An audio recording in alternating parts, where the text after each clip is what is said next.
மகளிர் திட்டத்துக்கு பணம் கொடுக்குறேன்னு விதவை பெண்கள் போனால் வருமான வரி அதிகமாக போட்டு அந்த பணமே இல்லாத பண்ணிட்டாங்க. என்ன பண்ணுறாங்க அவியா?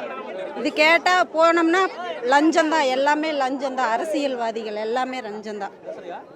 போனோம்னா எங்கள் விதவை பெண்களை எதுவுமே கண்டுக்கிறது இல்லை. போனால் அது இதுன்னு கரெக்டாக கொண்டு எல்லாத்துக்கும் எல்லாம் பண்ணுறாங்க. ஆனால் பெண்களுக்கு எதுவுமே பண்ணுறது கிடையாதுங்க. போனால் கூப்பிடுறாங்க, போனால் அப்புறமா வாங்கம்மா பண்டோணும் பண்டோணும். அதுக்காகத்தான் இவ்வளவு போராட்டமே.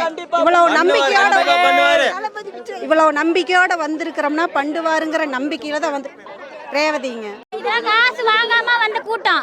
இதெல்லாம் பார்த்துட்டு முதலமைச்சர் கொஞ்சம் வயிறு கம்மியா வரிய சொல்லுங்க. மக்கள் நல்லா தானே பேசுறாரு. என்ன பேசினாரு? அதை நீ இதே கேள்வி நீங்க அங்க போய் கேட்பீங்களா? நீங்க என்ன பேசிக்கிறீங்க கேட்பீங்களா? இந்த கேள்வி அவரை கேட்பீங்களா? மாட்டீங்களா? எங்களே கேக்குறீங்க.